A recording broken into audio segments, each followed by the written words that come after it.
ورحمة الله وبركاته. نحمده ونسلم على رسوله الكريم. أما بعد فأعوذ بالله من الشيطان الرجيم. بسم الله الرحمن الرحيم. ولا تمشي في الأرض مرحا إنك لن تخرق الأرض ولن تبلغ الجبال طولا.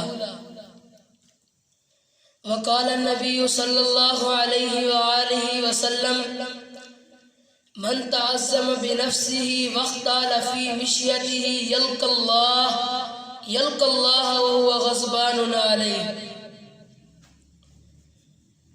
ہر قسم دی حمد و ثنا، تعریفات، تسبیحات، تمجیدات اللہ رب العالمین کی ذات کے لیے خاص. بے شمار درود و سلام امام الحرمین سید الثقلین آمینہ دلال جناب محمد مصطفیٰ صلی اللہ علیہ وآلہ وسلم کی ذات اقدس. حضرات، ہمارے معاشرے میں بہت سی خرابیاں موجود ہیں، کوتاہیاں موجود ہیں. وہیں ایک ایسی خرابی موجود ہے جو بندہ مومن کے لیے انتہائی خطرناک ہے، اور یہ تکبر ہے. اپنے آپ کو بڑا سمجھنا، لوگوں کو حقیر سمجھنا، اور یہ ایک ایسا کبھی عمل ہے جس سے انسان کے تمام اعمال ضائع ہو جاتے ہیں. اللہ رب العالمین نے قرآن کے اندر انسان کی حیثیت کو واضح کرتے ہوئے ارشاد فرمایا وَلَا تَمْشِي فِي الْأَرْضِ مَرَحًا، اے انسان زمین پہ اکڑ کے مت چل. إِنَّكَ لَن تَخْرِقَ الْأَرْضَ، تو تیرے چلنے سے زمین کو چیر نہیں سکتا. وَلَن تَبْلُغَ الْجِبَالَ طُولًا، اور نہ ہی تجھ میں اتنی ہمت ہے کہ تو چلے اور پہاڑوں کی بلندیوں پہ چلا جائے. اے انسان، تجھے کس بات کا غرور ہے؟ میرے پیارے بھائیوں، اگر ہم چاہتے ہیں کہ ہمارے اعمال اللہ رب العالمین کے ہاں قبولیت پائیں تو ہمیں اپنے اندر عاجزی پیدا کرنی ہوگی، لوگوں کو حقیر نہیں جاننا ہوگا.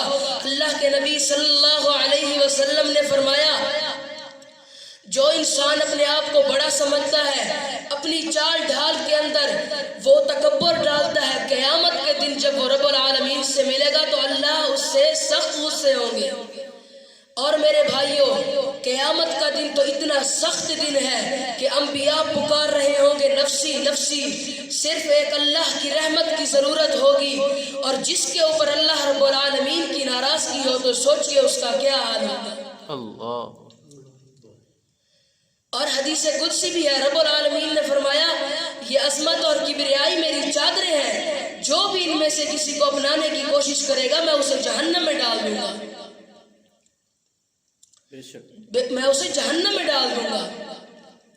اور میرے پیغمبر کو صحابہ نے کہا اے اللہ کے رسول، ہم میں سے ہر ایک یہ چاہتا ہے کہ ہم صاف کپڑے پہنے، ہم صاف ستھرے ہو کر رہیں. اللہ کے رسول نے فرمایا اپنے آپ کو صاف ستھرا رکھنا، کپڑے اچھے پہننا، جوتے اچھے پہننا، یہ کوئی تکبر کی علامت نہیں. تکبر تو یہ ہے کہ حق بات کا انکار کر کے اپنے آپ کو بڑا سمجھنا، لوگوں کو حقیر جاننا.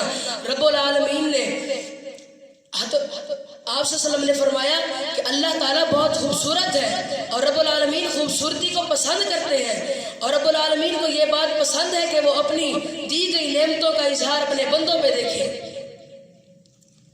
آپ صلی اللہ علیہ وسلم نے فرمایا وہ انسان جس کی روح جب اس سے جدا ہو تو وہ 3 چیزوں سے بری ہونی چاہیے.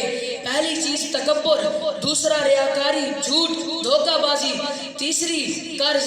فرمایا میں اسے جنت کی ضمانت دیتا ہوں. اللہ رب العالمین سے دعا ہے اللہ میں عمل کرنے کی توفیق عطا فرمائے.